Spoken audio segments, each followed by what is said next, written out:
lipat kali gandakan oleh Allah. Dengan sebab apa pula tu jadi meningkat pula dia punya amal kebajikan? Kerana dipindahkan pahala kebajikan orang yang dengki itu kepadanya. Makna segala pahala amal ibadat saya dipindahkan masuk dalam buku akaun Abaman. Contoh saya ni rajin sembahyang, contoh rajin qiyamul lail, rajin puasa, rajin kuliah, rajin belaka. Abang Man duk relax ya. Rajin sat rukuk. Tu makruh bang. Apa tu? Tiba-tiba saya berdengki dengan dia. Segala pahala amal jadi tu, baca Quran, qiyamul lail masuk dalam buku akaun dia. Nampak tak? Jadi kalau ada orang berdengki dengan kita, sebenarnya kita patut bersyukur dengan Allah. Kita tak ada semayang tahajud tapi masuk pahala tahajud. Kita tak ada baca Quran tapi masuk pahala baca Quran. Kita tak ada mengajar agama tapi masuk pahala mengajar agama. Dipindahkan pahala kita kepada orang yang kita dengki. Nampak tak? Sebab itulah kalau kita tahu benda-benda ni, kalau orang dengki dengan kita, kita bersyukur kepada Allah, dapat pahala free. Dah lah kita tak buat qiyamul lail, baca Quran pun tak, tapi pahala tu dapat. Ini bukan cerita dongeng. Ini bukan cerita dongeng tuan-tuan. Ini cerita sungguh.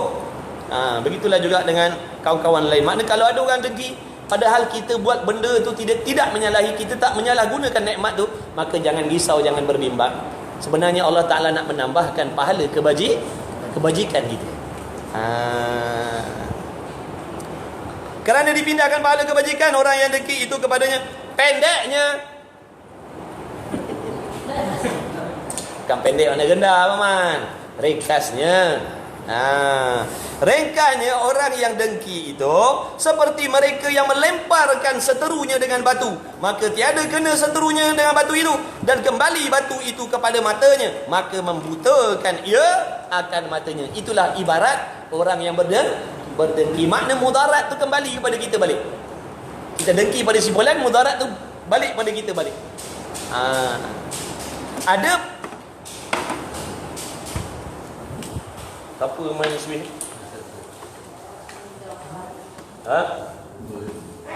Siapa?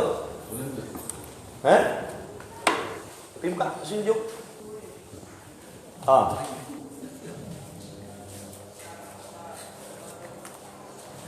Siapa? Dengki je.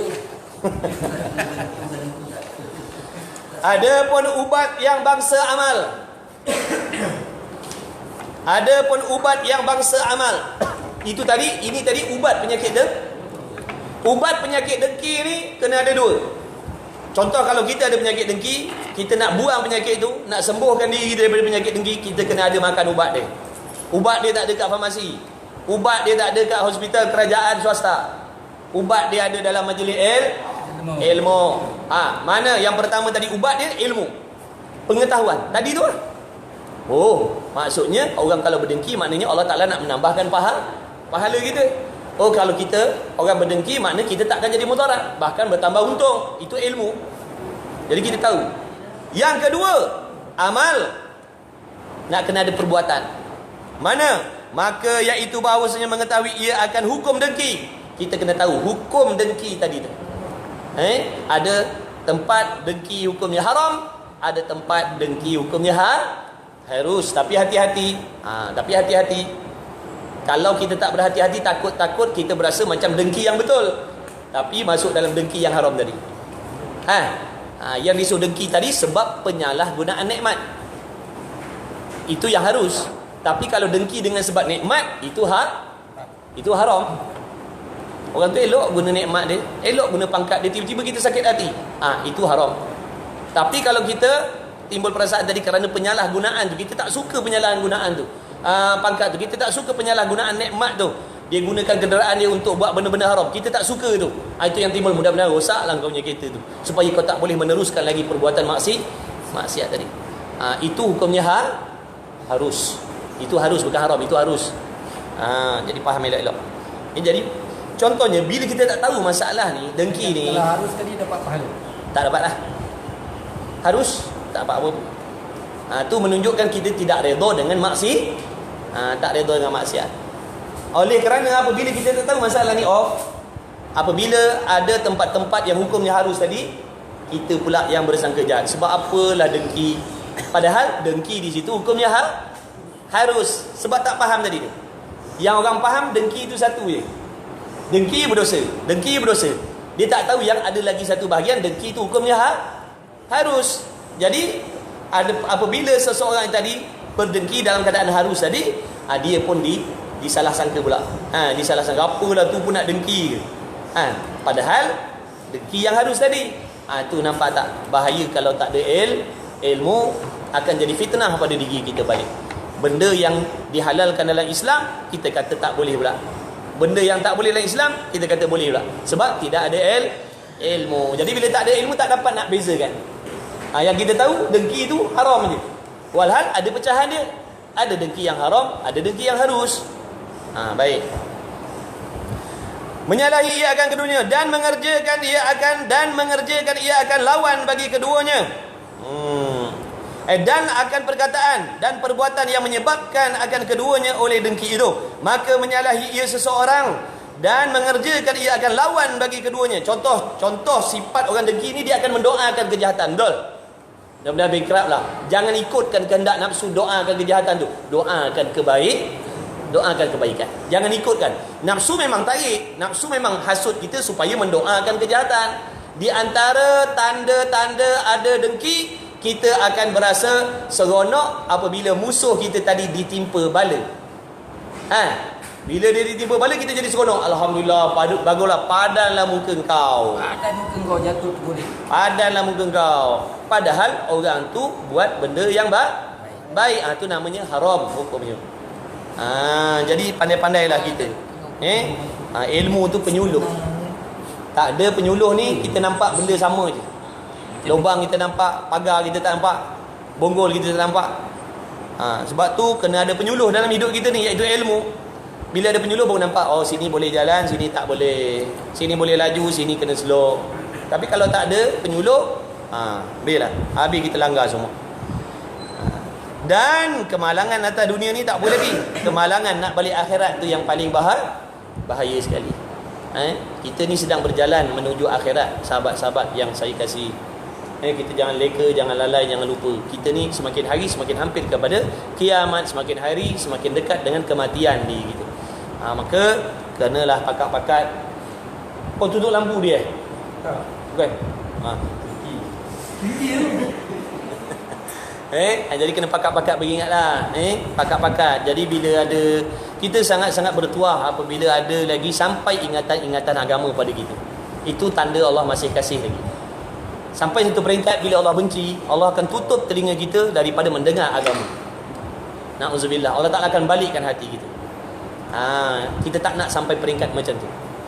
Sampai tak ada dah dengar ingatan-ingatan agama dah. Itu yang kita paling takut. Kita takut duduk dalam istidraj. Istidraj maknanya Allah pelorong kita duduk dalam keseronokan, dalam keadaan Allah membenci kita. Apa yang nak dapat, apa yang kita nak dapat, Allah tolong macam-macam, Allah bagi macam-macam, sehat dan sebagainya. Padahal kita buat benda-benda yang menyalahi perintah Allah. Itu namanya istidraj. Itu di antara tanda kebencian Allah. Ini bahaya. Sebab kita takkan sedar. Dalam kitab tu, dalam Quran duk bagi tahu orang yang diistidraj ni, sehingga mereka tak sedar yang mereka duduk dalam kebencian Allah. Ini yang paling bahaya. Dia tak sedar dan dia tak tahu yang dia duduk dalam kebencian Allah kerana diberi pelbagai jenis kenikmatan tadi. Kenikmatan dunia. Kenikmatan dari kita. Aku yang rasa seronok, aku ni betul dah ni, aku ni baik ni, aku ni bagus ni sebab apa yang aku nak dapat, jauh daripada bala dan macam-macam. Walhal kita buat benda yang melanggar perintah Allah. Banyak nikmat Allah yang kita tak bersyukur. Tak bersyukur dengan nikmat tu hukumnya haram. Tiba-tiba apa yang kita nak dapat aja. Tak ada pun kita jumpa dengan benda-benda yang menyukarkan perjalanan hidup kita. Walhal kita meninggalkan agama. Inilah petanda-petanda seseorang itu sedang diistidraj oleh Allah Ta'ala. Na'udzubillah min dzalik. Maka matilah dia dalam keadaan kebencian Allah tadi. Mati dia dalam kebencian tu. Ini yang kita sangat takut. Biar, maknanya pendek kata, biar ada bala yang memberikan kita kesedaran. Nampak benda tu, nampak tu teguran daripada Allah. Jangan tidur lah. Untuk yang pendek tu tidur tu. Alah mak tak apa. Ambil air mineral tu, air bawa air ketum lah. Kan. Bukan, tu warna je ketum ni. Kan kan si air. Jadi kalau bala jenis nampak tu, kita cepat sedar. Ni bala kemurkaan Allah dalam sembunyi ni yang kita takut. Sebab kita akan perasan yang kita ni betul, perasan kita ni baik. Maka kita akan seronok hidup macam tu lah. Walhal duduk dalam kemurkaan Allah, na'udzubillah. Macam orang kafir, dia tak beriman kepada Allah, dia tak beriman kepada Rasul, tapi ekonominya hebat, hartanya hebat, kesehatannya hebat. Adakah Allah Ta'ala bagi nikmat kepada mereka tadi sebagai tanda kasih Allah? Tak, itu namanya istidrak. Tengok orang Yahudi buat macam-macam khianat pada orang Islam, tapi masih diberi nikmat hidup oleh Allah, nikmat makan, nikmat minum dan macam-macam lagi.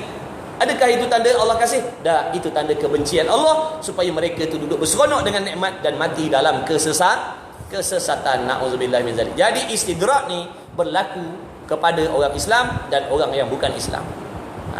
Waktu kita kena hati-hati. Perlunya maknanya nasihat-nasihat agama tu, supaya kita ni tak terus kepada kelalaian. Memang Allah Ta'ala jadikan nafsu kita memang cenderung kepada lalai. Lumrah manusia dah macam tu. Semua orang macam tu. Sebab itulah Allah Ta'ala utuskan Nabi ataupun Rasul. Tujuannya nak mengingatkan manusia daripada terus hanyut tadi tu. Terus mengikut kehendak hawa nafsu tadi tu. Yang mana kehendak hawa nafsu ni memang menarik kita kepada kemungkaran. Itu di antara hikmah kenapa Allah Ta'ala melantikkan, membangkitkan Rasul alaihi wassalatu wassalam. Di antara asbabnya, di antara hikmahnya, nak mengawal keadaan manusia yang terlalu mengikut kehendak nafsu tadi. Jadi adanya Rasul mengingatkan, tak boleh begitu, haram begitu, haram begini, mesti buat begini, mesti buat begitu. Kalau tidak, kita akan jadi orang yang seperti duduk di zaman jahiliyah. Orang yang duduk zaman jahiliyah ni orang yang tidak ada pemimpin agama. Mereka bertindak semata-mata mengikut kehendak hawa nafsu. Apa yang diingin oleh nafsu dia akan buat. Orang jahiliyah dulu. Sebab tak ada Nabi, tak ada Rasul yang mendatangkan peringatan untuk nak mengawal kehendak nafsu manusia tadi. Sebab tu dia jadi jahat macam tu. Tapi nak menyalahkan mereka tak boleh.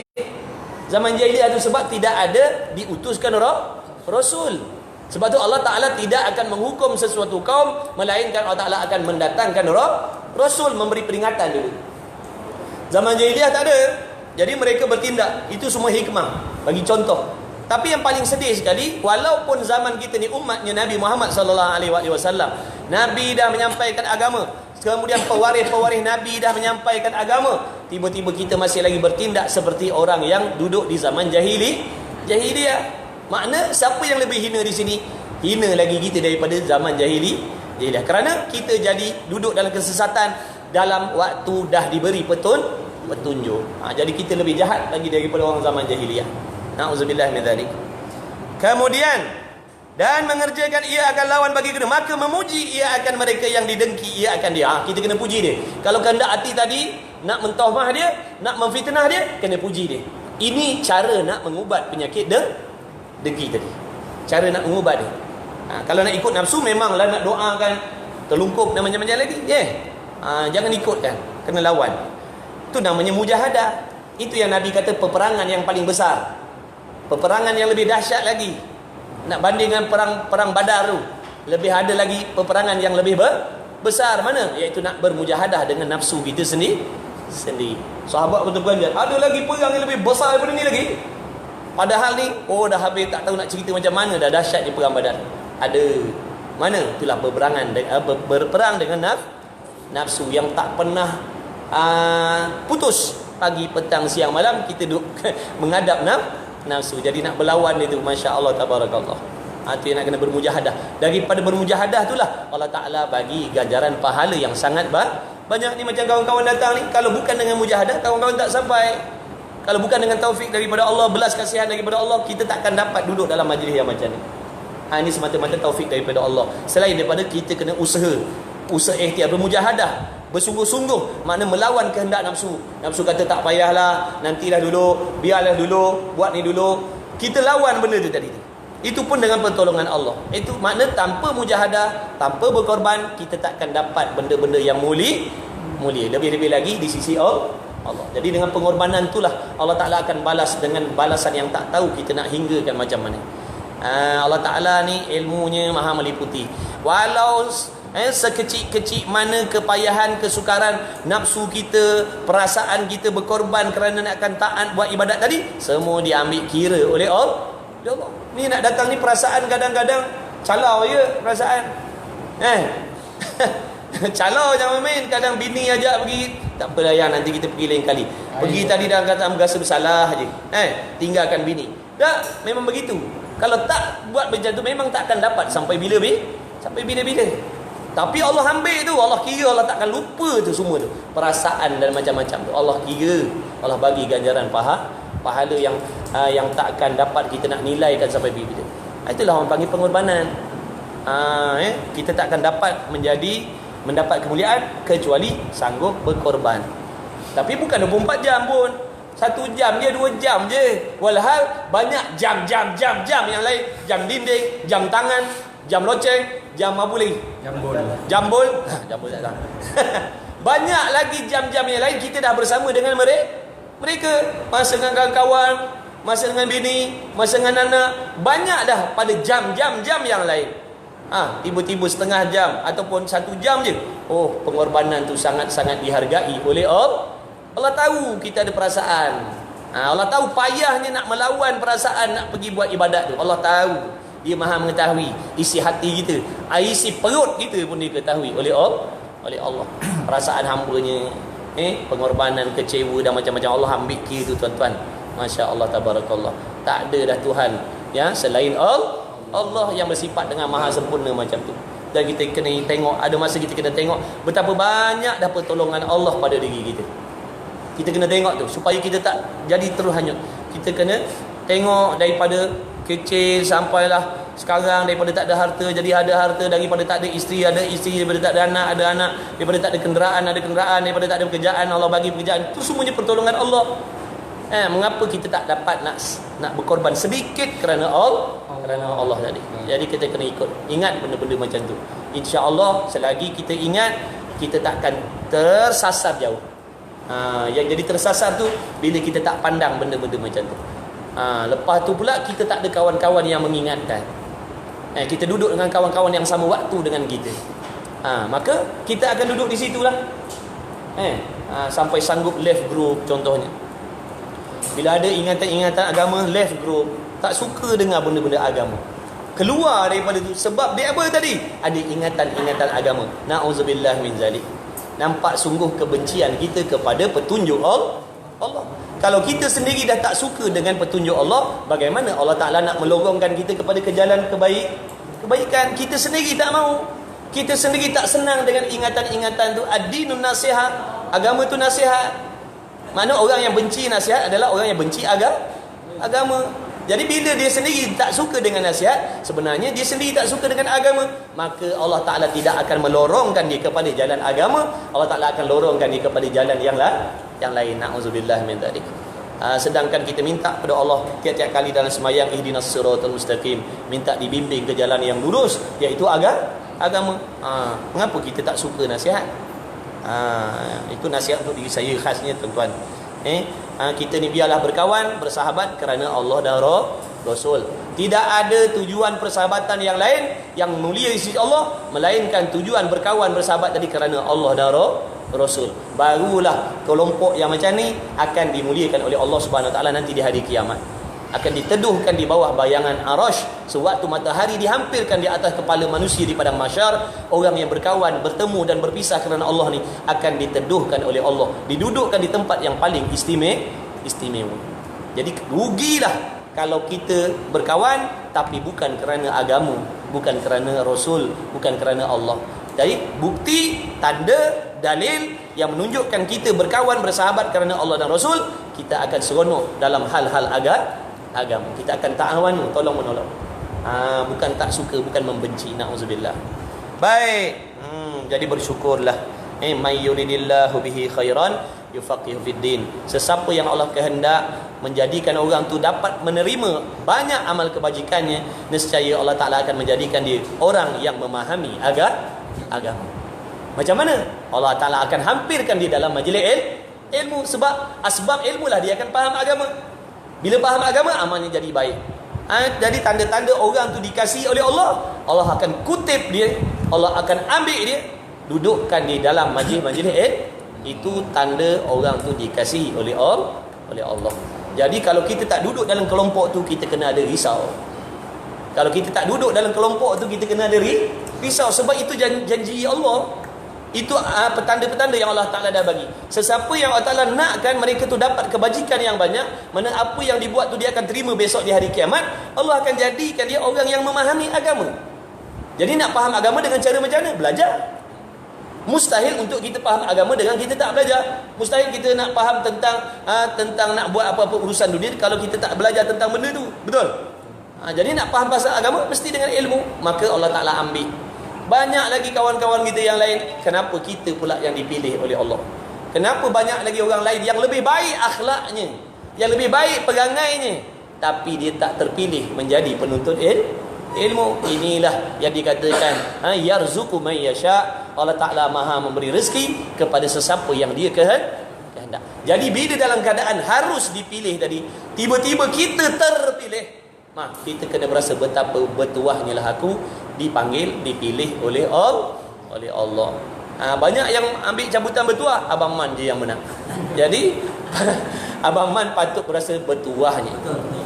Walhal orang datang berpuluh ribu, berbelas ribu, dia yang dapat. Makna rasa bertuah tadi. Itulah ibaratnya dalam banyak-banyak manusia, kita dipilih oleh Allah untuk dekat dengan ilmu.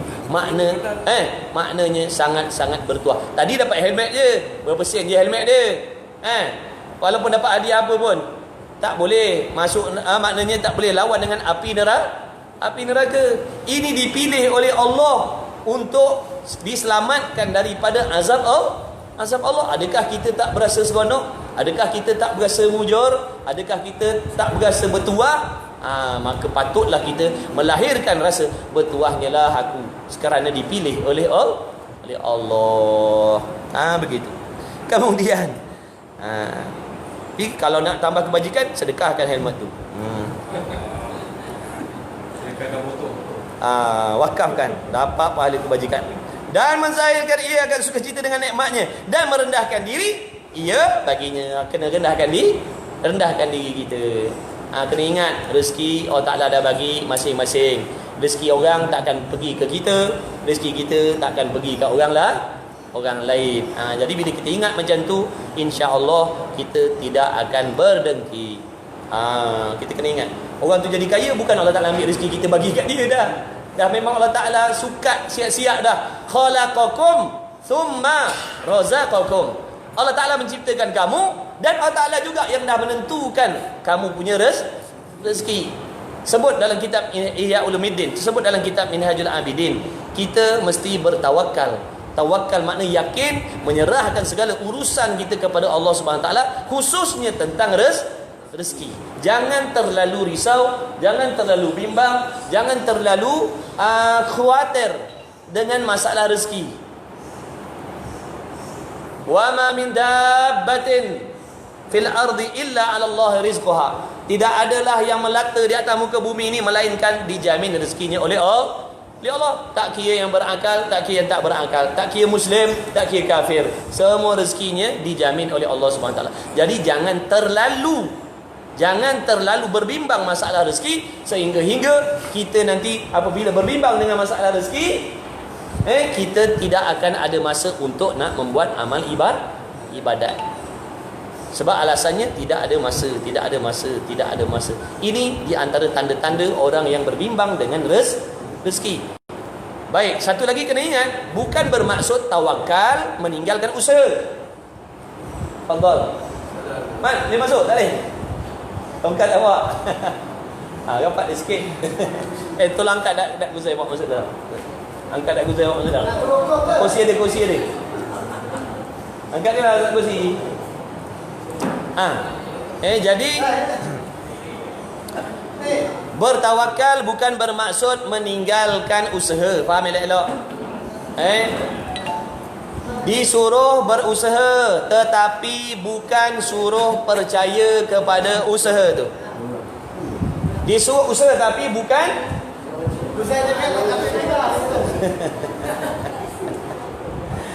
disuruh berusaha tapi bukan suruh percaya kepada usaha yang memberi rezeki. Disuruh usaha tapi jangan percaya kepada usaha tu yang memberi rezeki. Ingat tu, itu benda tu sangkut paut dengan akidah.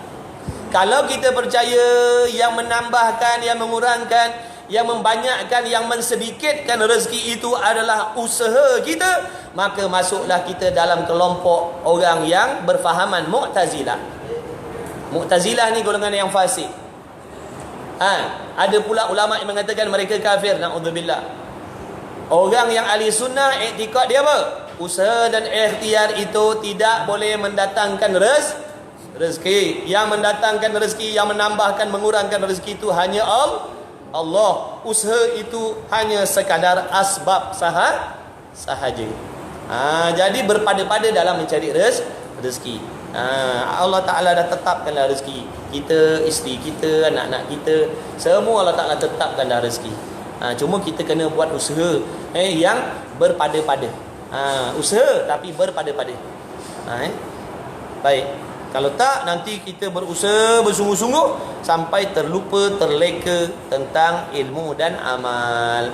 Alhaakumut takatsur hatta zurtumul maqabir. Banyak orang-orang yang dah dibinasakan dengan sebab sikap dia berlumba-lumba dengan hal-hal dunia hatta zurtumul maqabir, sampailah mereka itu masuk kubur. Sampailah mati, mereka tu bersibuk-sibuk, berlumba-lumba nak mencari keseronokan atas dunia, sehingga terlupa tentang bekal ilmu dan amalnya. Binasa, na'udzubillah. Dan dengan demikian itu, jadi oleh mereka yang didengki, ia akan dia kawan baginya. Daripada nak jadi musuh tadi, jadi kawan.